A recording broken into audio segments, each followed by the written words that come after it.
സൗഖ്യവും ശാന്തിയും സമാധാനവും പകർന്നിടും യേശുവിൻ നാമത്താൽ.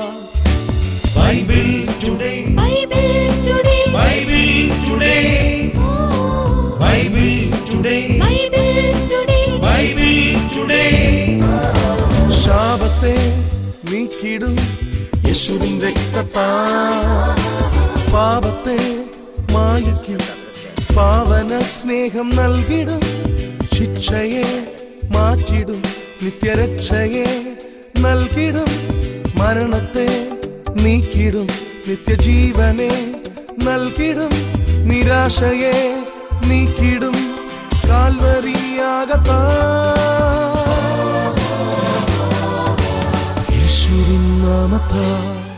Pastor Noble P Thomas. ഇത് ബൈബിൾ ടുഡേ. കഴിഞ്ഞ ബൈബിൾ ടുഡേ എപ്പിസോഡുകളിൽ ഞങ്ങളെ ശ്രദ്ധിക്കുകയും വചനം കേൾക്കുകയും പ്രാർത്ഥനാ വിഷയങ്ങൾ അറിയിക്കുകയും പ്രയർ ലൈനിൽ ഞങ്ങളെ ബന്ധപ്പെടുകയും ചെയ്ത എല്ലാവരോടുമുള്ള ബന്ധത്തിൽ നിങ്ങൾക്കുള്ള വളരെ നന്ദി അറിയിക്കുന്നു. നിങ്ങളുടെ സ്നേഹിതരെ, ബന്ധുമിത്രാദികളെ, അയൽവക്കക്കാരെയൊക്കെ ഈ പ്രോഗ്രാം കാണാനും ദൈവത്താൽ അനുഗ്രഹിക്കപ്പെടുവാനും ക്ഷണിപ്പാൻ, പ്രോത്സാഹിപ്പിപ്പാൻ ഞാൻ നിങ്ങളെ വിശേഷാൽ ഉത്സാഹിപ്പിക്കുന്നു.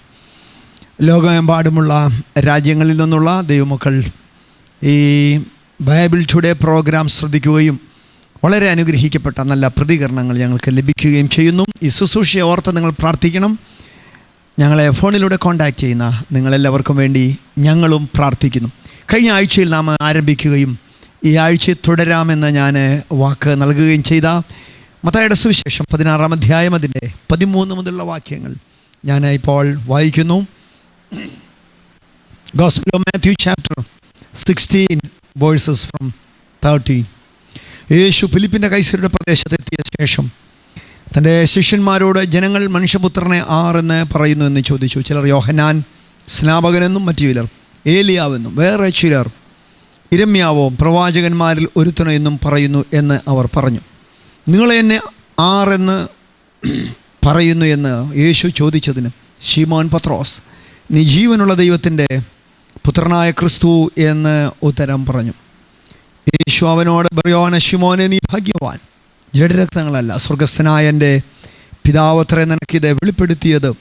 നീ പത്രോസാകുന്നു. ഈ പാറമേൽ ഞാൻ എൻ്റെ സഭയെ പണിയൂ, പാതാള ഗോപുരങ്ങൾ അതിനെ ജയിക്കുകയില്ല എന്ന് ഞാൻ നിന്നോട് പറയുന്നു.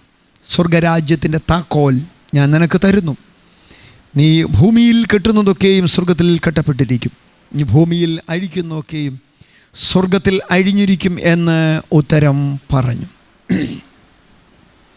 കഴിഞ്ഞ എപ്പിസോഡിൽ ദൈവത്തിൽ നിന്നൊരു വിശുദ്ധൻ പ്രാപിക്കുന്ന വെളിപ്പാട്, ആ വെളിപ്പാട് നൽകുന്നത് പിതാവാം ദൈവമാണെന്നും ആ വെളിപ്പാട് നിമിത്തം പുത്രൻ തമ്പുരാൻ താല്പര്യമാണെന്നും കഴിഞ്ഞ നിയമ കാലഘട്ടത്തിൽ ന്യായപ്രമാണത്തിൻ്റെ അടിമത്തത്തിൽ ജീവിച്ചിരുന്ന ദൈവത്തിൻ്റെ വളരെ ഉപയോഗിക്കപ്പെട്ട ദാസന്മാർ ആർക്കും ദൈവം മുഴുവനായി വെളിപ്പെട്ടില്ലെന്നും ഭാഗമായി വിവിധമായി മാത്രമേ പിതാക്കന്മാർക്ക് പ്രവാചകന്മാർ മുഖാന്തരം ഈ ദൈവത്തെ വെളിപ്പെട്ടുള്ളൂ എന്നും, എന്നാൽ അന്ത്യകാലഘട്ടത്തിൽ പുത്രൻ മുഖാന്തരം ഈ ദൈവത്തിൻ്റെ സർവ്വസമ്പൂർണതയും വഹിക്കുന്ന ദേഹരൂപത്തിൽ തന്നെ നമുക്ക് ലഭ്യമായി എന്നും നാം കഴിഞ്ഞ ദിവസങ്ങളിൽ പഠിക്കുകയുണ്ടായി. യോഹന്നാൻ്റെ സുവിശേഷം 1-ാം അധ്യായം 1 മുതലുള്ള വാക്യങ്ങൾ വചനം പറയുന്നു, ആദിയിൽ വചനം ഉണ്ടായിരുന്നു, വചനം ദൈവത്തോട് കൂടെ ആയിരുന്നു, വചനം ദൈവമായിരുന്നു, സകലവും വചനം മുഖാന്തരം ഉളവായതൊന്നും വചനത്തെ കൂടാതെ ഉളവായതുമില്ല. അവനിൽ ജീവനുണ്ടായിരുന്നു, ജീവൻ മനുഷ്യരുടെ വെളിച്ചമായിരുന്നു, വെളിച്ചം ഇരുളിൽ പ്രകാശിച്ചു കൊണ്ടേയിരുന്നു, ഇരുളോ അതിനെ പിടിച്ചടക്കിയില്ല. 9 മുതലുള്ള വാക്യങ്ങൾ പറയുന്നു, സർവ മനുഷ്യരെയും പ്രകാശിപ്പിക്കുന്ന സത്യവെളിച്ചം ലോകത്തിലേക്ക് വന്നുകൊണ്ടിരുന്നു. അവൻ ലോകത്തിലുണ്ടായിരുന്നു, ലോകം അവൻ മുഖാന്തരമുള്ളവായി, ലോകമോ അവനെ തിരിച്ചറിഞ്ഞില്ല. 14-ാം വാക്യം യോഹന്നാൻ 1:14 ഇങ്ങനെ പറയുന്നു, സകലവും ഉളവാക്കിയ, സകലത്തെ ഉണ്ടാക്കിയ, ആദിയിലെ ഉണ്ടായിരുന്ന, അവനെ കൂടാതെ ഒന്നും ഉളവായില്ല എന്ന് പറയുന്ന വചനമാകുന്നവൻ, ആ വചനം ജഡമായി തീർന്നു, കൃപയും സത്യവും നിറഞ്ഞവനായി നമ്മുടെ ഇടയിൽ പാർത്തു. ഞങ്ങൾ അവൻ്റെ തേജസ് കണ്ടുവെന്നും പിതാവിൽ നിന്നും ഏകജാതനായവൻ്റെ തേജസ്സായി കണ്ടു എന്നും വചനം നമ്മെ പഠിപ്പിക്കുന്നു. ദീർഘകാലങ്ങളിലായി, നൂറ്റാണ്ടുകളായി പിതാക്കന്മാർക്ക് വെളിപ്പെട്ടിട്ടില്ലാത്തതും പുതിയ നിയമത്തിൽ യേശു ക്രിസ്തുവിലൂടെ വെളിപ്പെട്ടതുമായ ജീവൻ്റെ വചനം, യേശുവിലൂടെ വെളിപ്പെട്ട പ്രകാശം, യേശുവിലൂടെ വെളിപ്പെട്ട ദൈവം. അതുകൊണ്ട് കൊലോസ്യ ലേഖനം പറയുന്നത് ദൈവത്തിൻ്റെ സർവ്വസമ്പൂർണതയും യേശുവിൽ ദേഹരൂപമായി വെളിപ്പെട്ടു. ഈ വെളിപ്പാട് പത്രോസ് ആദ്യം പുതിയ നിയമത്തിൽ വിളിച്ചു പറയുകയും യേശു അവനെ എല്ലാവരെയും അഭിനന്ദിക്കുകയും ചെയ്തു. പത്രോസ് തന്നെ നാട്ടുകാരുടെ അഭിപ്രായം കർത്താവിൻ്റെ ചോദ്യത്തിന് ഉത്തരമായി നാം നേരത്തെ വായിച്ച വേദഭാഗത്തെ പറയുകയുണ്ടായി. ചിലർ നിന്നെ യോഹന്നാൻ സ്നാപകനെന്നും മറ്റു ചിലർ ഇർമ്യാവെന്ന്, വേറെ ചിലർ ഏലിയാവെന്നൊക്കെ പറയുമ്പോൾ എനിക്ക് നിന്നെക്കുറിച്ചുള്ള ഒരു വെളിപ്പാടുണ്ട്. വെളിപ്പാട് നീ ജീവനുള്ള ദൈവത്തിൻ്റെ പുത്രനായ ക്രിസ്തു എന്നത്രേ. ഇത് കേട്ട ഉടനെ യേശു കർത്താവ് ആത്മാവിൽ സന്തോഷിച്ചിട്ട് അവനെ നോക്കി ഇങ്ങനെ പറഞ്ഞു, യോഹന്നാൻ്റെ മകനായ ശിമോനെ, ശിമോനെ, നീ ഭാഗ്യവാനാണ്. ജഡരക്തങ്ങളല്ല, സ്വർഗത്തിലെ എൻ്റെ പിതാവത്ര നിനക്കിത് വെളിപ്പെടുത്തിയത്. കഴിഞ്ഞ ആഴ്ചയിൽ നാം പഠിക്കുകയുണ്ടായി. ദൈവത്തിന് ദൈവം നൽകുന്ന ഉപദേശങ്ങളുണ്ട്, ഡൂസ് ആൻഡ് ഡോൺസ് ഉണ്ട്, ഇൻസ്ട്രക്ഷൻസ് ഉണ്ട്, ലോസ് ഉണ്ട്. വേദപുസ്തകം നാം വായിക്കുമ്പോൾ തന്നെ പഴയതും പുതിയതുമായ നിയമങ്ങൾ അടങ്ങിയ സത്യവേദപുസ്തകമാണ് വേദപുസ്തകം. എന്നാൽ അതിനേക്കാളൊക്കെ വ്യത്യസ്തമായ അറിവ് പോലെ ഇത് മനസ്സിലാകുന്നതിനേക്കാൾ ഉന്നതമായ മറ്റൊരു അനുഭവമാണ് വെളിപ്പാടിലൂടെ കാര്യങ്ങൾ ഗ്രഹിക്കുക എന്നുള്ളത്. യേശുവിനെ അപ്പം വർദ്ധിപ്പിക്കുന്നവനായും, മീൻ വർദ്ധിപ്പിക്കുന്നവനായും, പച്ചവെള്ളം വീഞ്ഞാക്കുന്നവനായും, കടലിൻ്റെ മീതെ നടക്കുന്നവനായും, കുഷ്ഠരോഗികളെ ശുദ്ധമാക്കുന്നവനായും, കുരുടന്മാരുടെ കണ്ണുകളെ തുറക്കുന്നവനായും, മരിച്ചവരെ ഉയർപ്പിക്കുന്നവനായും, ഭൂതങ്ങളെ പുറത്താക്കുന്നവനായും, കാറ്റിനെയും കടലിനെയും അടക്കുന്നവനായും, പുനരുദ്ധാനത്തിൻ്റെ ശക്തിയാൽ ഉയർത്തെഴുന്നേറ്റ് വന്നവനായും ഒക്കെ ഇവർ മനസ്സിലാക്കിയപ്പോൾ, ജനം മനസ്സിലാക്കിയപ്പോൾ, എന്നുള്ള നാട്ടുകാർ മനസ്സിലാക്കിയപ്പോൾ പത്രോസ് അവനുള്ള വെളിപ്പാട് പറയുകയാണ്, നീ എല്ലാവരെയും പോലെയല്ല, നീ കേവലം അത്ഭുതം മാത്രം ചെയ്യുന്നവനല്ല, നിനക്കൊരു വ്യത്യസ്തതയുണ്ട്. ആ വ്യത്യസ്തത നീ ജീവനുള്ള ദൈവത്തിൻ്റെ പുത്രനായ ക്രിസ്തു അത്രേ. ഈ വെളിപ്പാട് പത്രോസിൻ്റെ വായിലൂടെ പറഞ്ഞു കഴിഞ്ഞ ഉടനെ യേശു കർത്താവിനെ നോക്കി പറഞ്ഞു, നീ ഭാഗ്യവാനാണ്, പണി ആരംഭിക്കാൻ പോവുകയാണ്. ഇതുവരെയും പരാജയപ്പെട്ട പലതുമുണ്ട്. പഴയ നിയമത്തിൻ്റെ ആ അടിമത്തത്തിൽ, പഴയ നിയമത്തിൻ്റെ കാലഘട്ടത്തിൽ ന്യായപ്രമാണത്തിൻ്റെ കീഴിൽ ദൈവം കൊടുത്ത കൽപ്പനകൾ, ദൈവം കൊടുത്ത അരുളപ്പാടുകൾ ഒരാൾക്ക് പോലും അതനുസരിക്കാൻ കഴിയാതെ ഇരുന്നപ്പോൾ പുതിയ നിയമം കൃപയുടെ കാലഘട്ടത്തിൽ നാം നമ്മുടെ ജഡത്തിൽ അല്ല പാപത്തെ ജയിക്കുന്നത്, നമ്മുടെ ജഡത്തിലല്ല നാം ജീവിക്കുന്നത്. ജഡത്തെ നാം അനുസരിച്ച് നടന്നാൽ മരിക്കുമെന്ന് വചനം പറയുന്നു. എന്നാൽ ആത്മാവിനാൽ ജഡത്തിൻ്റെ പ്രവർത്തികളെ മരിപ്പിക്കുകയും ആത്മാവിനാൽ നാം ജീവിപ്പിക്കപ്പെടുകയും ചെയ്തു. പഴയ നിയമ കാലഘട്ടത്തിൽ ന്യായപ്രമാണത്തിൻ്റെ കീഴിൽ ന്യായപ്രമാണം ദൈവത്തെങ്കിലേക്ക് നയിക്കുവാൻ നമുക്ക് ശിശുപാലകനായി, കിൻഡർ ഗാർട്ടൻ ടീച്ചറായി, നഴ്സറി ടീച്ചറായി മാത്രം ന്യായപ്രമാണം ഭവിച്ചപ്പോൾ പുതിയ നിയമം യേശുക്രിസ്തുവിലേക്ക് കൃപ നമ്മെ ആരോഗ്യത്തോടെ നയിപ്പാനിടയായി തീർന്നു. പഴയ നിയമത്തിൻ്റെ കീഴിൽ ഒരാൾക്ക് പോലും ഇതിനെ അനുസരിക്കാൻ എന്തുകൊണ്ട് കഴിഞ്ഞില്ല? ന്യായപ്രമാണത്തിൽ ജീവിച്ചിരുന്ന ഒരു വിശുദ്ധൻ്റെ മേലും നിരന്തരം വസിക്കുന്ന ദൈവത്തിൻ്റെ ആത്മാവുണ്ടായിരുന്നില്ല. ശുശ്രൂഷകൻ എന്ന നിലയിലോ, ഒരു ബിസിനസ്സുകാരൻ നിലയിലോ, ഏതൊക്കെ മേഖലകളിലാണ്, വിദ്യാർത്ഥി നിലയിലൊക്കെ പരാജയപ്പെട്ട ആരെങ്കിലും ഉണ്ടെങ്കിൽ വെളിപ്പാട് നിമിത്തം വചനം പറയുന്നു, കർത്താവ് പറയുന്നു, പരാജയപ്പെടാത്ത ഒന്ന് ഞാൻ നിൻ്റെ മേൽ കൽപ്പിക്കാൻ പോവുകയാണ്. അതാണ് യേശു പറഞ്ഞത് പത്രോസിനോട്. വെളിപ്പാട് നിൻ്റെ കയ്യിൽ വന്നതുകൊണ്ട് പാതാള ഗോപുരങ്ങൾ ജയിക്കാത്ത ഒരു പണി ഞാൻ ആരംഭിക്കാൻ വേണ്ടി പോവുകയാണ്. ഇത് നിനക്ക് പിതാവാം ദൈവം നൽകിയ വെളിപ്പാടാണ്. പുതിയ നിയമത്തിൻ്റെ ഏടുകളിലൂടെ നാം കടന്നു പോകുമ്പോൾ വെളിപ്പാട് ഒരാളുടെ അകത്തളത്തിൽ ചെയ്യുന്ന വ്യതിയാനങ്ങളെക്കുറിച്ച് വെളിപ്പാടിൻ്റെ മേൽ ലഭിക്കുമ്പോൾ എങ്ങനെയാണ് നിരോധിക്കാനുള്ള അനുവാദം വരുന്നത്? വെളിപ്പാട് നമ്മുടെ മേൽ വരുമ്പോൾ എങ്ങനെയാണ് അനുവദിക്കാനുള്ള അധികാരം ദൈവം നൽകുന്നത്? ഞാനൊരു ഭാഗം നിങ്ങളെ വായിച്ച് കേൾപ്പിക്കാം. അത് റോമാലേഖനം 8-ാം അധ്യായമാണ്. അതിൻ്റെ 14 മുതൽ ദൈവത്തിൻ്റെ ആത്മാവ് നടത്തുന്നവർ ഏവരും ദൈവത്തിൻ്റെ മക്കളാകുന്നു. നിങ്ങൾ പിന്നെയും ഭയപ്പെടേണ്ടതിന് ദാസ്യത്തിൻ്റെ ആത്മാവിനെ അല്ല, നാം അബ്ബാ പിതാവേ എന്ന് വിളിക്കുന്ന പുത്രത്വത്തിൻ ആത്മാവിനെ അത്രേ പ്രാപിച്ചത്. നാം ദൈവമക്കളെന്ന ആത്മാവ് താനും നമ്മുടെ ആത്മാവോട് സാക്ഷ്യം പറയുന്നു. നാം മക്കളെങ്കിലോ അവകാശികളുമാകുന്നു, ദൈവത്തിൻ്റെ അവകാശികളും ക്രിസ്തുവിന് കൂട്ടവകാശികളും തന്നെ. നാം അവനോടുകൂടെ തേജസ്കരിക്കപ്പെടേണ്ടതിന് അവനോടുകൂടെ കഷ്ടം അനുഭവിച്ചാലത്രേ. 18-ാം വാക്യം, നമ്മിൽ വെളിപ്പെടാനുള്ള തേജസ് വിചാരിച്ചാൽ ഈ കാലത്തിലെ കഷ്ടങ്ങൾ സാരമില്ല എന്ന് ഞാൻ എണ്ണുന്നു. സൃഷ്ടി ദൈവപുത്രന്മാരുടെ വെളിപ്പാടിനെ ആകാംക്ഷയോടെ കാത്തിരിക്കുന്നു. വളരെ മനോഹരമായൊരു വെളിപ്പെടുത്തലാണ് റോമാലേഖനത്തിലൂടെ പൗലോസിലേക്ക് നൽകുന്നത്. പഴയ നിയമ കാലഘട്ടത്തിൽ ജഡത്തെ അനുസരിച്ച് ജീവിക്കേണ്ടതിന് ജഡത്തിന് കടക്കാരായിരുന്ന കാലഘട്ടം, ജഡത്തെ അനുസരിച്ച് നടന്ന് മരിച്ചുകൊണ്ടിരുന്നൊരു കാലഘട്ടം, ആത്മാവിനാൽ ശരീരത്തിൻ്റെ പ്രവൃത്തികളെ മരിപ്പിക്കുമ്പോൾ ജീവിപ്പിക്കുന്ന ഒരു മേഖലയിലേക്ക് ദൈവത്തിൻ്റെ ആത്മാവ് നമ്മെ നയിക്കുകയും ദൈവത്തിൻ്റെ ആത്മാവ് നടത്തുന്ന നമ്മെ ദൈവം പുതിയ നിയമത്തിൽ ദൈവത്തിൻ്റെ മക്കളുമാക്കി തീർത്തു. യോഹന്നാൻ 1:12 പറയുന്നത്, വെളിച്ചമായ ജീവനായ യേശുവിനെ വിശ്വസിച്ച് സ്വീകരിക്കുന്ന മാത്രയിൽ അവൻ ദൈവമക്കളാകുവാൻ നമുക്ക് അധികാരം തരികയാണ്. അങ്ങനെ നാം ദൈവമക്കളായി തീരുമ്പോൾ പുരുഷൻ്റെ ഇഷ്ടത്താലല്ല, രക്തത്തിൽ നിന്നുമല്ല, ജഡത്തിൻ്റെ ഇഷ്ടത്താലുമല്ല, ദൈവത്തിൽ നിന്നത്രേ നാം ജനിച്ചിരിക്കുന്നു എന്നുള്ളതിനാൽ, ഇത് ഉദരത്തിൽ നിന്ന് വന്ന ജനനമല്ല, ഉയരത്തിൽ നിന്ന് വന്ന ജനനമായതിനാൽ, പാരമ്പര്യമായി നാം ദൈവമക്കളായതല്ല, യേശുവിനെ സ്വീകരിച്ചത് നിമിത്തം നാം ദൈവമക്കളായതിനാൽ വചനം പറയുന്നു, ദാസ്യത്തിൻ്റെ ആത്മാവിനെ, ഭയപ്പെടേണ്ടതിന് ദാസ്യത്തിൻ്റെ ആത്മാവിനെ അല്ല നാം പ്രാപിച്ചത്. പിന്നെന്താണ്? അബ്ബാ പിതാവേ എന്ന് വിളിക്കുന്ന പുത്രത്വത്തിൻ ആത്മാവിനെ അത്രേ പ്രാപിച്ചത്. നാം ദൈവത്തിൻ്റെ മക്കളെന്ന് ആത്മാവ് താനും നമ്മുടെ ആത്മാവോടുകൂടെ സാക്ഷ്യം പറയുന്നു. നാം പ്രാപിച്ചത് യേശുവിനെ സ്വീകരിച്ചപ്പോൾ നമ്മുടെ അകത്ത് വ്യാപരിച്ചത് ഇനിയും പേടിപ്പിച്ച് അമർത്തുന്ന ദാസ്യത്വത്തിൻ്റെ ഒരാത്മമണ്ഡലമല്ല, ന്യായപ്രമാണത്തിൻ്റെ മണ്ഡലമല്ല, കൃപയ്ക്ക് നാം അധീനരാകയാൽ യേശു നമ്മുടെ അകത്തളത്തിലേക്ക് വന്നപ്പോൾ ധൈര്യത്തിൻ്റെ ആത്മാവ്, പരിശുദ്ധ ആത്മാവ് നമ്മുടെ അകത്തളത്തിൽ വ്യാപരിച്ചതുകൊണ്ട് നാം മക്കളാകയാൽ വചനം പറയുന്നു അവകാശികളുമാണ്. നാം എങ്ങനെ മക്കളായി തീർന്നു? യേശുവിനെ സ്വീകരിച്ച നിമിത്തം മക്കളായി തീർന്നു. നാം ദൈവത്തിന് അവകാശികളും ക്രിസ്തുവിന് കൂട്ടവകാശികളും തന്നെ. 18-ാം വാക്യം പറയും, നമ്മിൽ വെളിപ്പെടാനുള്ള തേജസ് വിചാരിച്ചാൽ ഈ കാലത്തിലെ കഷ്ടങ്ങൾ സാരമില്ല എന്ന് ഞാൻ എണ്ണുന്നു. സൃഷ്ടി ദൈവപുത്രന്മാർ വെളിപ്പാടിനെ ആകാംക്ഷയോടെ കാത്തിരിക്കുന്നു. നിങ്ങൾ എന്നെ ശ്രദ്ധിച്ചാൽ കേൾക്കുന്നതെങ്കിൽ വചനം പറയുന്നു, യേശുവിനെ സ്വീകരിച്ച, ദൈവത്തോടുകൂടി അവകാശം ലഭിച്ച, ക്രിസ്തുവിനോടുകൂടെ കൂട്ടവകാശം ലഭിച്ച പിതാവാം ദൈവം, നമുക്ക് ഏവർക്കും ദൈവം പിതാവാണ്.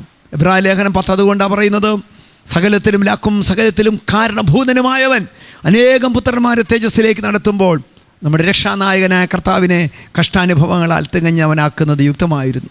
11-ാം വാക്യം പറയുന്നു, വിശുദ്ധീകരിക്കപ്പെടുന്നവർക്കും വിശുദ്ധീകരിക്കുന്നവനും ഒരുവനത്ര പിതാവ്.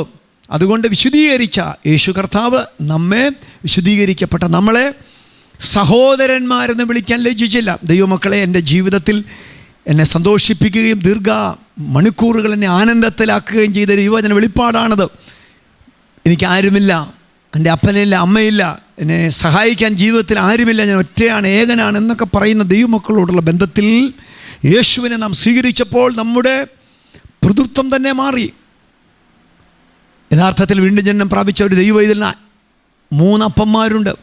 ഒന്ന് ഈ ലോകത്തിൽ അവനെ ജനിപ്പിച്ച ബയോളജിക്കൽ ഫാദർ, 2 നമ്മുടെ സ്പിരിച്വൽ ഫാദർ, 3 ഹെവൻലി ഫാദർ. നമ്മുടെ ആത്മീയ പിതാവിനും ഈ ലോകത്തിൽ നമ്മുടെ ഭൗമിക മണ്ഡലത്തിൽ നമ്മെ ജനിപ്പിച്ച പിതാവിനും മരണമുണ്ട്.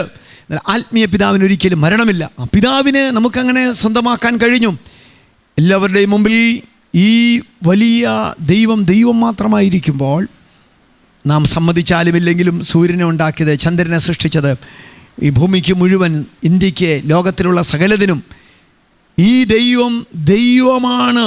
എന്നാൽ ഞാൻ യേശുവിനെ സ്വീകരിച്ചപ്പോൾ ഈ വലിയ ദൈവം എനിക്ക് അപ്പനായി തീർന്നു. ഈ വലിയ ദൈവം എനിക്ക് അപ്പനായി തീർന്നപ്പോൾ എന്നെ വിശുദ്ധീകരിച്ച യേശു എനിക്ക് ജ്യേഷ്ഠ സഹോദരനായി തീർന്നു എന്ന് പറഞ്ഞാൽ നാം ഈ ലോകത്തിൽ അനാഥരല്ല, നാം ഈ ലോകത്തിൽ അപ്പനില്ലാത്തവരല്ല, നാം ഈ ലോകത്തിൽ പ്രിയപ്പെട്ടവരില്ലാത്തവരല്ല. നിനക്കാരുമില്ലെങ്കിലും യേശുവിനെ സ്വീകരിച്ചപ്പോൾ തന്നെ നിനക്ക് ഒരു ഹെവൻലി ഫാദറുണ്ട്. അപ്പന് മരണമില്ല. അപ്പനെ നിനക്ക് ലഭിച്ചപ്പോൾ നിനക്ക് ഒരു ജ്യേഷ്ഠ സഹോദരനുണ്ട്. ആ സഹോദരനാണ് നിന്നെ സഹോദരനെന്ന് വിളിക്കാൻ ലജ്ജിക്കാത്ത യേശു. എങ്ങനെയാണ് തുടർന്നുള്ള ക്രമീകരണങ്ങൾ പറയുന്നത്? നാം അങ്ങനെ മക്കളെങ്കിലോ അവകാശികളുമാകുന്നു. ദൈവത്തിന് അവകാശികൾ, ദൈവത്തിൻ്റെ അവകാശികൾ, ക്രിസ്തുവിന് കൂട്ടവകാശികളും തന്നെ. 18-ാം വാക്യം പറയുന്നു, നമ്മിൽ വെളിപ്പെടാനുള്ള തേജസ് വിചാരിച്ചാൽ ഈ കാലത്തിലെ കഷ്ടങ്ങൾ സാരമില്ല എന്ന് ഞാൻ എണ്ണുന്നു. സൃഷ്ടി ദൈവോത്തരന്മാർ വെളിപ്പാടിനെ ആകാംക്ഷയോടെ കാത്തിരിക്കുന്നു എന്ന് പറഞ്ഞാൽ, നമ്മിൽ വെളിപ്പെടാനുള്ള തേജസ് വിചാരിച്ചാൽ ഈ കാലഘട്ടത്തിലെ കഷ്ടങ്ങൾ സാരമില്ല. ഒരു പ്രശ്നം ഇവിടെയുണ്ട്. നമ്മുടെ മുമ്പിൽ സൃഷ്ടിതാവുണ്ട്, സൃഷ്ടിയുണ്ട്. അതുകൊണ്ടാണ് പൗലോസ് പറഞ്ഞത്, ജീവനോ മരണമോ ദൂതന്മാരോ വാഴ്ചകളോ അധികാരങ്ങളോ ഇപ്പോഴുള്ളതോ വരുവാനുള്ളതോ, ഉയരമോ ആഴമോ ദൂതന്മാരോ വാഴ്ചകളോ അധികാരങ്ങളോ ഏതൊക്കെ എൻ്റെ നേരെ വന്നാലും ദൈവം ക്രിസ്തുവേശുവിൽ എനിക്ക് തന്ന ദൈവസ്നേഹമുണ്ട്, അതിൽ നിന്ന് എന്നെ മാറ്റിക്കളയാൻ ഒരു ശക്തിക്കും കഴിയില്ല എന്ന് പറഞ്ഞാൽ, പൗലോസിൻ്റെ മുമ്പിൽ വന്ന എല്ലാറ്റിനെയും പൗലോസ് ഒന്ന് സ്ക്രീൻ ചെയ്യുകയാണ്, അരിച്ച് 2 ഭാഗമാക്കി മാറ്റുകയാണ്. സൃഷ്ടിയാണോ സൃഷ്ടാവാണോ? സൃഷ്ടിയാണെങ്കിൽ താൻ കുമ്പിടും, താൻ നമസ്കരിക്കും, താണു വീഴും. സൃഷ്ടികളാണെങ്കിൽ ഒരിക്കലും താൻ അംഗീകരിക്കത്തേയില്ല, അതിനെ ഭയപ്പെടത്തേയില്ല. നമ്മെ പലപ്പോഴും ഭയപ്പെടുത്തുന്നത് സൃഷ്ടാവല്ല, സൃഷ്ടികളാണ്. നമ്മെ പേടിപ്പിക്കുന്നത് പലപ്പോഴും ഇവിടെയുള്ള രോഗങ്ങളാണ്, ഇവിടെയുള്ള ഞെരുക്കങ്ങളാണ്, ഇവിടെയുള്ള പൈശാചിക പോരുകളാണ്. ലൂസിഫർ അടക്കം എല്ലാം ഈ വലിയ ദൈവത്തിൻ്റെ സൃഷ്ടികളാണ്. അവൻ നമ്മുടെ നേരെ തൊടുത്തുവിടുന്ന പല ആയുധങ്ങളും തന്ത്രങ്ങളും അശുദ്ധ ആത്മാക്കളും ദുരാത്മാക്കളുമുണ്ട്. അവയെല്ലാം സൃഷ്ടികളാണ്. പൗലോസ് പറയുന്നത്, സൃഷ്ടികൾ ഏതെൻ്റെ മുമ്പിൽ വന്നാലും എനിക്ക് ജയിക്കാൻ കഴിയും. എന്നിൽ വെളിപ്പാടാനുള്ള തേജസ് എന്ന് വിചാരിച്ചാൽ മതി, എൻ്റെ ആത്മീയ കണ്ണൊന്ന് തുറന്നാൽ മതി, എനിക്കൊരു വെളിപ്പാട് കിട്ടിയാൽ മതി. വെളിപ്പാട് എൻ്റെ അകത്തളത്തി വന്നാൽ അധികാരം എൻ്റെ മേൽ വരും. എന്തധികാരം വരും? നിയമിക്കുന്ന അധികാരം വരും, ഉപരോധിക്കുന്ന അധികാരം വരും, അനുവദിക്കുന്ന അധികാരം വരും. ഇനി വെളിപ്പെടാനുള്ള തേജസ് വിചാരിച്ചാൽ ഈ കാലഘട്ടത്തിൽ എൻ്റെ നേരെ സൃഷ്ടികളിൽ നിന്ന് വരുന്ന കഷ്ടങ്ങളൊന്നും എനിക്ക് സാരമില്ല. ഞാനതിനെ അങ്ങനെ കൗണ്ട് ചെയ്യത്തുള്ളൂ. എങ്ങനെ? സൃഷ്ടി ദൈവോത്തരന്മാർ വെളിപ്പാടിനെ ആകാംക്ഷയോടെ കാത്തിരിക്കുന്നു എന്ന് പറഞ്ഞാൽ, നമ്മുടെ അകത്ത് വെളിപ്പെടുന്ന വെളിപ്പാട് നിമിത്തം നമുക്ക് ഈ ലോകത്തിലെ സൃഷ്ടികളിൽ നിന്ന് വരുന്ന സകല കഷ്ടതകളെയും അതിജീവിക്കാനുള്ള ഒരധികാരം നമ്മിലേക്ക് പകരപ്പെടും. ഒരു ഉദാഹരണം ഞാൻ പറയാം. പഴയ നിയമ കാലഘട്ടത്തിൽ പുറപ്പാട് 14-15 അധ്യായങ്ങളിൽ മിസ്രൈം അടിമത്തത്തിൽ നിന്ന് വിടുവിക്കപ്പെട്ട ഇസ്രായേൽ ജനം മോശയുടെ നേതൃത്വത്തിൽ ചെങ്കടലിലെ തീരത്തെത്തി. പിന്നാലെ മിസ്രൈം സൈന്യം ഫറവോൻ്റെ നേതൃത്വത്തിൽ ഒരു സൈഡിൽ അഗാധ ഗർത്തങ്ങൾ, മറു സൈഡിൽ വലിയ പർവ്വത ശിഖരങ്ങൾ. അവർ മൂവ് ചെയ്യുകയാണ്. 25 ലക്ഷത്തോളം വരുന്ന ജനവുമായി 8 ലക്ഷത്തിലധികം 6 ലക്ഷത്തിലധികം വരുന്ന പ്രായപൂർത്തിയായവർ അവർ മുമ്പിലേക്ക് പ്രയാണം ചെയ്തു. മുമ്പിൽ ചെങ്കടൽ തടസ്സമായി അവരുടെ മുമ്പിൽ വന്നു. ഇരുഭാഗങ്ങളിലേക്ക് നീങ്ങാൻ കഴിയില്ല. പിമ്പിൽ ഫറവോൻ ഇവരെ അടുത്തുകൊണ്ടിരിക്കുകയാണ്. മുമ്പിലേക്കും പോകാൻ കഴിയില്ല, പിമ്പിലേക്കും പോകാൻ കഴിയില്ല, വശങ്ങളിലേക്കും പോകാൻ കഴിയില്ല. ജനം മുഴുവൻ കരയുകയാണ്, അവർ നിലവിളിക്കുകയാണ്. നമ്മുടെ ഭാഷയിൽ പറഞ്ഞാൽ കൂട്ടോപവാസം പ്രഖ്യാപിച്ചിരിക്കുകയാണ്. 40, 21, 7, 5, 3, 1 അവരുടെ പ്രാപ്തിക്കനുസരിച്ച് ഉപവാസം പ്രഖ്യാപിച്ചവർ കരയുകയായിരിക്കാം. ദൈവസന്നിധിയിൽ മോശ ഇരുന്നു, ദൈവത്തോട് സംസാരിക്കാൻ ആരംഭിച്ചു. ദൈവനോട് ഇടപെടുന്നുണ്ട്, അവന് ചില ആലോചനകൾ കൊടുക്കുന്നുണ്ട്. ഞാൻ ചിന്തിക്കുന്നത് ഇങ്ങനെയാണ്, ഇവരെല്ലാം നിന്ന് കരയുമ്പോൾ ദൈവത്തിൻ്റെ സൃഷ്ടിയായ ചെങ്കടൽ വിചാരിക്കുന്നുണ്ടാവാം, ഈ വിഡ്ഢികൾ എന്തിനാ കിടന്ന് കരയുന്നത്? 25 ലക്ഷം കൂടെ കൂട്ടുപവാസം ഇരുന്നാലും കൂട്ടപ്രാർത്ഥന നടത്തിയാലും ഒരു രാത്രി മുഴുവൻ കിടന്ന് ആർത്ത് നിലവിളിച്ച് കരഞ്ഞാലും എനിക്ക് മൂവ് ചെയ്യാനൊന്നും പറ്റത്തില്ല. എന്നാൽ ഇവരുടെ അകത്ത് എന്നെ പിളരുന്ന അധികാരമുണ്ടെന്നും ഒരുത്തൻ്റെ അകത്ത് ആ വെളിപ്പാടൊന്ന് കിട്ടി അവൻ്റെ കയ്യിലുള്ള അധികാരമൊന്ന് ഉപയോഗിച്ചായിരുന്നെങ്കിൽ ഞാൻ അങ്ങ് പിളർന്നേക്കാമായിരുന്നു. ഈ ചിന്തയാണ് ചെങ്കടലിനുള്ളത്. എന്നാൽ ഇവരാർക്കും ഈ വെളിപ്പാട് കിട്ടുന്നില്ല. പ്രശ്നങ്ങളുടെ നടുവിൽ ദൈവം തന്നെ ചില സന്ദർഭങ്ങളിൽ കൊണ്ടുപോകുന്നത് ദൈവവൈതലെ തകരാനല്ല, തളരാനല്ല, ഒരു വെളിപ്പാട് നിൻ്റെ അകത്ത് പകരാൻ വേണ്ടിയാണ്. വെളിപ്പാട് നിമിത്തം നിൻ്റെ മുമ്പിൽ നിന്നെ കൂട്ടമായി മുക്കാൻ വരുന്ന രോഗത്തിൻ്റെ ചെങ്കടൽ, ആഭിചാരത്തിൻ്റെ ചെങ്കടൽ, പ്രതികൂലത്തിൻ്റെ ചെങ്കടൽ, കണ്ണുനീരിൻ്റെ ചെങ്കടൽ, ആ വലിയ സാമ്പത്തിക ഞെരുക്കത്തിൻ്റെ ചെങ്കടൽ പിളരാനുള്ള ഒരു വെളിപ്പാടിലൂടെയുള്ള അധികാരം നിൻ്റെ അകത്തുണ്ട്. അത് വെളിപ്പെടുത്താൻ ദൈവം നിൻ്റെ മുമ്പിൽ താൽക്കാലികമായി ചില പ്രശ്നങ്ങളെ കൊണ്ടുവരും. ചെങ്കടൽ വിചാരിക്കുകയാണ്, എന്തിനാണ് കിടന്ന് കരയുന്നത്? ഇവൻ്റെ ഒരുത്തൻ്റെ അകത്തൊരു വെളിപ്പാട് കയറിയാൽ മതി, അവൻ്റെ അകത്തൊരു അധികാരമുണ്ട്. എന്നാൽ ദൈവം കരയുന്നവരോടും നിലവിളിക്കുന്നവരോടും പിറുപിറുക്കുന്നവരോടുമല്ല ഇടപെട്ടത്. ദൈവസന്നിധിയിൽ പ്രശ്നങ്ങൾ നടുവിൽ ശാന്തമായി ഹൃദയം പകർന്ന മോശയോട് പറഞ്ഞു, ഞാൻ എന്നാൽ നിൻ്റെ മേലെ വെളിപ്പാട് പകരാൻ പോവുകയാണ്, നീ ഒരുത്തൻ മതി, നിൻ്റെ കയ്യിൽ ഞാൻ തന്ന അധികാരത്തിൻ്റെ ഒരു വടിയുണ്ട്, ആ വടി ചെങ്കടലെ പിളരുക എന്ന് പറഞ്ഞ് ചെങ്കടൽ നേരെ നീട്ടുമ്പോൾ ചെങ്കടൽ രണ്ടായി പിളരും. ആ പിളർപ്പിലൂടെ മുഴുവൻ ജനത്തെയും ഞാൻ വിടുവിക്കും. യോശുവയുടെ പുസ്തകത്തിൽ ജാതീയ രാജാക്കന്മാർ യോശുവയുടെ നേതൃത്വത്തിലുള്ള ജനത്തെ ആക്രമിക്കുകയാണ്. രാവിലെ മുതൽ വൈകുന്നേരം വരെ യുദ്ധം നടക്കുകയാണ്. യുദ്ധം ഏതാണ്ട് ജയിച്ചതൊക്കെ പോലെയായി, ഒരു 90% കൂട്ടിക്കും. പക്ഷേ സൂര്യൻ അസ്തമിക്കുകയാണ്, വെളിച്ചമില്ല. ഇന്നത്തെ പോലെ ജനറേറ്ററോ ഇലക്ട്രിസിറ്റിയോ അല്ലെങ്കിൽ എമർജൻസി ലൈറ്റോ ഒന്നും അവരുടെ കയ്യിലില്ല. ഒരു കുറച്ച് നേരം കൂടെ ലൈറ്റ് ഉണ്ടായിരുന്നെങ്കിൽ യുദ്ധം കൊണ്ട് അവസാനിപ്പിക്കാമായിരുന്നു. പക്ഷേ സൂര്യൻ അസ്തമിക്കുകയാണ്. എന്തു ചെയ്യും? ഇനി നാളെ മുതൽ സൂര്യൻ ഉദിച്ചിട്ട് ABCD മുതൽ പുതിയ യുദ്ധം ആരംഭിക്കണം. അതിന് കുറേ റിസ്ക് ഫാക്ടേഴ്സ് ഉണ്ട്. ഇങ്ങനെ നിൽക്കുമ്പോഴാണ് സൂര്യൻ്റെ ഉള്ളിൽ ചിന്ത വരുന്നുണ്ട്. സൂര്യൻ സൃഷ്ടിയാണ്. സൂര്യൻ വിചാരിക്കും, എന്തിനാണ് ഇത്ര കഷ്ടപ്പെടുന്നത്? എന്നെ നാളെ നേരം വെളുക്കുന്നിടം വരെ പൊതുവായിട്ടുള്ള ക്രമീകരണത്തിന് വരെ കാത്തിരിക്കേണ്ട ആവശ്യമൊന്നുമില്ല. ഒരുത്തൻ്റെ അകത്തൊരു വെളിപ്പാടെന്ന് വ്യാപരിച്ചാൽ മതിയായിരുന്നു. എന്നോടൊന്ന് പറഞ്ഞാൽ പോരെ? എന്നോട് പറഞ്ഞാൽ ഞാൻ നിൽക്കാമായിരുന്നല്ലോ. ഇത് ചിന്തിച്ചുകൊണ്ടിരിക്കുമ്പോഴാണ് ദൈവസന്നിധിയിൽ ഹൃദയം പകർന്ന യോശുവയോട് ദൈവം വെളിപ്പാടിൻ്റെ കലവറ നൽകിയത്. നീ അടുത്ത 12 മണിക്കൂർ വെയിറ്റ് ചെയ്യേണ്ട ആവശ്യമില്ല. സൂര്യൻ അസ്തമിച്ച് ഉദിച്ചു വരേണ്ട ആവശ്യം നിനക്കില്ല. നിൻ്റെ അകത്തേക്ക് ഞാൻ വെളിപ്പാട് പകരുകയാണ്. നീ വാതുറക്കുക, സൂര്യനെ നോക്കുക, കൈരൻ ചൂണ്ടുക, പറയുക, സൂര്യ നീ ഗിബയോനിലും, ചന്ദ്ര നീ അയ്യാലോം താഴ്വരയിലും നിൽക്ക. സൂര്യൻ കുറേ നേരം വിചാരിച്ചുകൊണ്ടിരുന്ന ഒരു കാര്യമാണത്. ഇവൻ്റെ അകത്ത വെളിപ്പാട് ലഭിച്ചിരുന്നെങ്കിൽ സൃഷ്ടിയായ ഞാൻ, ഇതാണ് വചനം പറയുന്നത്, സൃഷ്ടി ദൈവപുത്രന്മാരുടെ വെളിപ്പാടിനെ ആകാംക്ഷയോടെ കാത്തിരിക്കും. തൊട്ടുമുമ്പിലത്തെ വചനം പറയുന്നത്, നമ്മിൽ വെളിപ്പെടാനുള്ള തേജസ് വിചാരിച്ചാൽ ഈ കാലത്തിലെ കഷ്ടങ്ങൾ സാരമില്ല.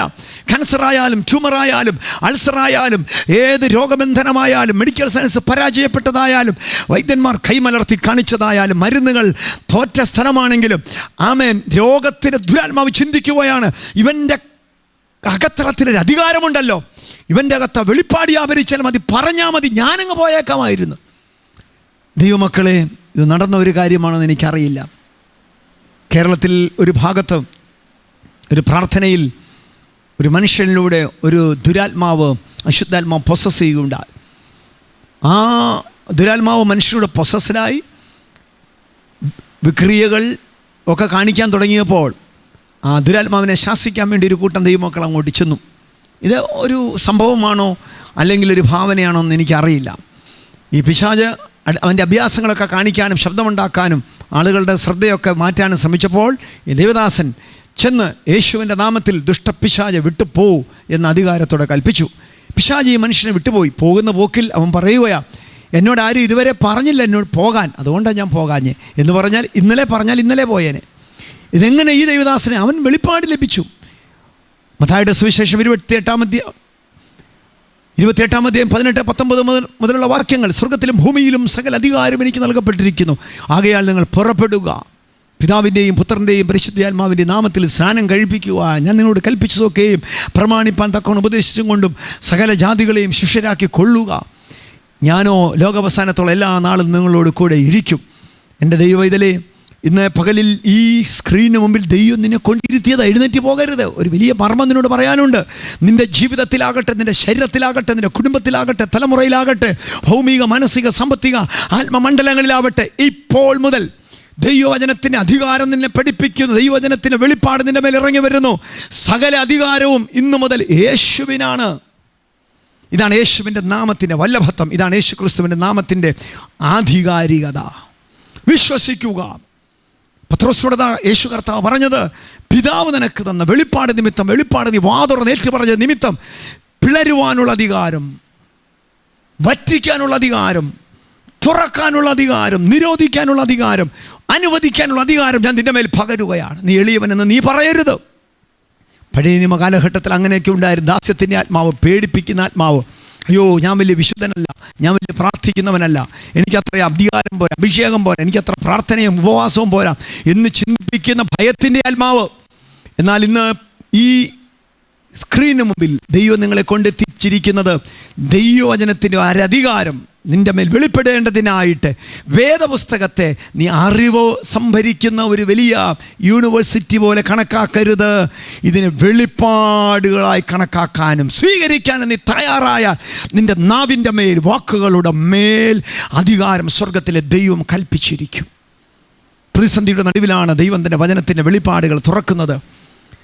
ഇതേ സംഭവമാണ്, ഇതിനൊരു പശ്ചാത്തലമാണ്. മത്തായി 8-ാം അധ്യായം 5 മുതലുള്ള വാക്യങ്ങളിൽ ശതാധിപൻ യേശു കർത്താവിനോട് പറയുന്നത്, എൻ്റെ ദാസൻ രോഗിയാണ്, പക്ഷേ നീ ഒരു വാക്ക് ഇവിടെ നിന്ന് കൽപ്പിച്ചാൽ മതി, ദൂരത്തൻ്റെ ദാസൻ്റെ മേൽ സൗഖ്യം വ്യാപരിക്കും. എനിക്ക് അധികാരമുണ്ട്, നിനക്ക് അധികാരമുണ്ട്. എൻ്റെ അധികാരം പറയുന്നിടത്ത് മാത്രമേ ഉള്ളൂ, എൻ്റെ അധികാരം കേൾക്കുന്നിടത്ത് മാത്രമേ ഉള്ളൂ. എന്നാൽ നിൻ്റെ അധികാരം ലോകം മുഴുവനുമുണ്ട്. നീ ആരാണെന്ന് എനിക്കറിയാം. വിശുദ്ധി കൊണ്ടും അധികാരം കൊണ്ടും എൻ്റെ വീട്ടിലോ എൻ്റെ മുമ്പിലോ ഞാൻ നിൽക്കാൻ ഞാൻ യോഗ്യനേയല്ല, എൻ്റെ വീട്ടിൽ വരാൻ എൻ്റെ വീട് യോഗ്യമല്ല. ഉടനെ യേശു പറയുന്നത്, ഇത് വലിയ സംഭവം തന്നെ, ഇസ്രായേൽ പുടിങ്ങിയൊരു വിശ്വാസം ഞാൻ കണ്ടിട്ടില്ല എന്ന് പറഞ്ഞാൽ അവൻ മർമ്മമാണ് വിളിച്ചു പറഞ്ഞത്. കർത്താവ് ആരാണെന്നുള്ള വെളിപ്പാടാണ് അവൻ വായിലൂടെ വിളിച്ചു പറഞ്ഞത്. സകലത്തെ ഉളവാക്കിയ ഇവൻ്റെ വാക്കിനാൽ രോഗങ്ങൾ അഴിഞ്ഞു പോകും. ഇവിടെ നിന്ന് പറഞ്ഞാൽ മതി, ദൂരത്ത് നടക്കും. ആ നാഴികയിൽ തന്നെ ദൂരത്ത് ദാസൻ്റെ മേൽ സൗഖ്യം വ്യാപരിച്ചതുപോലെ വിശ്വസിച്ചാട്ടെ. വചനത്തെ വചനമായല്ല, വെളിപ്പാടായി. ആ വെളിപ്പാട് അകത്തളത്തിൽ കത്താൻ ആരംഭിക്കുമ്പോൾ, ആ വെളിപ്പാടിൻ്റെ വായിലൂടെ നീ വിളിച്ചു പറയാൻ ആരംഭിക്കുമ്പോൾ, എൻ്റെ ദൈവം, ഇതിലെ നീ ഭാരപ്പെടുന്ന വിഷയങ്ങളുടെ മേൽ, ദൂരത്തുള്ള നിൻ്റെ പ്രിയരുടെ മേൽ, രാജ്യത്തിൻ്റെ നിയമം അവർക്ക് എത്ര വിരോധമായാലും നിൻ്റെ ഒറ്റ വെളിപ്പാട് നിമിത്തം രാജ്യത്തിൻ്റെ നിയമങ്ങളെ സ്വർഗത്തിൽ ദൈവം മാറ്റി എഴുതും. നിനക്ക് വേണ്ടി ഒരു സ്പെഷ്യൽ വേ ദൈവം കൽപ്പിച്ചിരിക്കും. നിനക്ക് വേണ്ടി ഒരു ചെങ്കടൽ പിളരും, നിനക്ക് വേണ്ടി ജോർദാൻ പറ്റും, നിനക്ക് വേണ്ടി ഒരു കിരീത്ത് തുറക്കും, നിനക്ക് വേണ്ടി ഒരു കാക്ക വരും, നിനക്ക് വേണ്ടി ഒരു വിധവയോട് ദൈവം കൽപ്പിക്കും, നിനക്ക് വേണ്ടി ഒരു ഉറവ തുറക്കും, നിനക്ക് വേണ്ടി മാത്രം. എന്തുകൊണ്ട്? വെളിപ്പാട് നിമിത്തം പ്രാർത്ഥിക്കാം. സ്വർഗീയ പിതാവേ, ഈ ജനം വിശ്വസിക്കുന്നു, ഇന്ന് വരെ വചനം അറിഞ്ഞതുപോലെ ഒരു അറിവിൻ്റെ മണ്ഡലത്തിലല്ല. യേശുവേ, പ്രതിസന്ധികളുടെ നടുവിൽ ചെങ്കടലിന് മുമ്പിൽ വരുമ്പോൾ, ജോർദാൻ മുമ്പിൽ വരുമ്പോൾ, ഞങ്ങൾക്കുള്ള വെളിപ്പാടുകളുടെ പരിധിയും അതിൻ്റെ അധികാരവും വർദ്ധിപ്പിക്കുന്ന ദൈവമേ, ജോർദാന്റെ മുമ്പിൽ പുരോഹിതന്മാരുടെ കാല് ചവിട്ടിയാൽ മതി, പിളരുമെന്ന് കൽപ്പിച്ച സ്വർഗത്തിലെ ദൈവം ഈ പകലിൽ ഈ സ്ക്രീനിന് മുമ്പിൽ, പ്രതിസന്ധിയുടെ മുമ്പിൽ ജനം ആയിരിക്കുന്നു. ഈ വിശുദ്ധന്മാരായിരിക്കും, ആദ്യമായിട്ട് എന്നെ കേൾക്കുന്നവരായിരിക്കുന്നു. യേശുവേ, നീ വലിയ ദൈവമാണ്. വേദപുസ്തകത്തെ അറിവുപോലെ സ്വീകരിക്കാനല്ല, വെളിപ്പാടായി സ്വീകരിപ്പാൻ, വെളിപ്പാട് നിമിത്തം നിയമിക്കുന്ന, നിരോധിക്കുന്ന, അനുവദിക്കുന്ന അധികാരം വ്യാപരിക്കേണ്ടതിനായി യേശുവിൻ്റെ നാമത്തിൽ ഞാൻ പ്രാർത്ഥിക്കുന്നു. സംഭവിക്കട്ടെ. യേശുവിനെ പ്രവാചകനും അത്ഭുതങ്ങൾ ചെയ്യുന്നവനും മാത്രമായിട്ടില്ല, ജീവനുള്ള ദൈവത്തിൻ്റെ പുത്രനായ ക്രിസ്തുവായി, അഭിഷിക്തനായ ക്രിസ്തുവായി അകത്തളത്തിൽ വെളിപ്പെടേണ്ടതിനായി ഞാൻ ജനത്തിനു വേണ്ടി പ്രാർത്ഥിക്കുന്നു. രോഗികൾ ഈ വെളിപ്പാട് നിമിത്തം സൗഖ്യമാകട്ടെ, പ്രതികൂലങ്ങൾ മാറിപ്പോകട്ടെ, ദൂരത്തും ക്ഷാരത്തും വലിയ വിടുതലുകൾ നടക്കട്ടെ. വേദനകൾ, വിമിഷ്ടങ്ങൾ, ഞെരുക്കങ്ങൾ യേശുവിൻ്റെ നാമത്തിൽ മാറിപ്പോവുക, സംഭവിക്കട്ടെ. ദൂരസ്ഥലങ്ങളിൽ സംഭവിക്കട്ടെ, ഈ പ്രിയരായർക്ക് വേണ്ടി സംഭവിക്കട്ടെ. അവർ ഭാരപ്പെടുന്ന വ്യക്തിത്വങ്ങളുടെ മേൽ, ഈ ജീവിതങ്ങളുടെ മേൽ ദൂരത്ത് ഇപ്പോൾ വിടുവിക്കുന്ന വചനം അയക്കണമേ. ആമേൻ, ആമേൻ. പ്രിയരെ, സ്വർഗത്തിലെ ദൈവം എനിക്ക് തന്ന ദൈവജനത്തിൻ്റെ വെളിപ്പാടാണ് ഞാൻ നിങ്ങളോട് പങ്കുവെച്ചത്. ഇതിലൂടെ ദൈവം നിങ്ങളെ സ്പർശിച്ചുവെങ്കിൽ, നല്ല അനുഭവങ്ങൾ നൽകുന്നുണ്ടെങ്കിൽ, സ്ക്രീനിൽ കാണുന്ന പ്രയർ ലൈനിൽ നിങ്ങൾക്ക് കോൺടാക്റ്റ് ചെയ്യുവാൻ കഴിയും. ഞങ്ങൾ നിങ്ങൾക്ക് വേണ്ടി പ്രാർത്ഥിക്കാം. ബൈബിൾ ടുഡേ എന്ന ഈ TV മിനിസ്ട്രിക്കായി നിങ്ങളും പ്രാർത്ഥിക്കണം എന്ന വിശേഷം ഞാൻ ഓർമ്മിപ്പിക്കുന്നു. അടുത്ത ആഴ്ചയിൽ ഇതേ സമയം ബൈബിൾ ടുഡേയിൽ നാം കണ്ടെത്തുന്നിടം വരെയും നമ്മുടെ നല്ല ദൈവം, വെളിപ്പാടുകളുടെ കലവറയായവൻ, ഉളവാക്കുന്നവൻ, സൃഷ്ടിതാവാം ദൈവം പൂർണ്ണ സമാധാനത്തിലും ആനന്ദത്തിലും നിങ്ങളെ കാക്കട്ടെ എന്ന് ഞാൻ പ്രാർത്ഥിക്കുന്നു. ദൈവം എല്ലാവരെയും അനുഗ്രഹിക്കട്ടെ. I love you and Jesus loves you and God bless you all.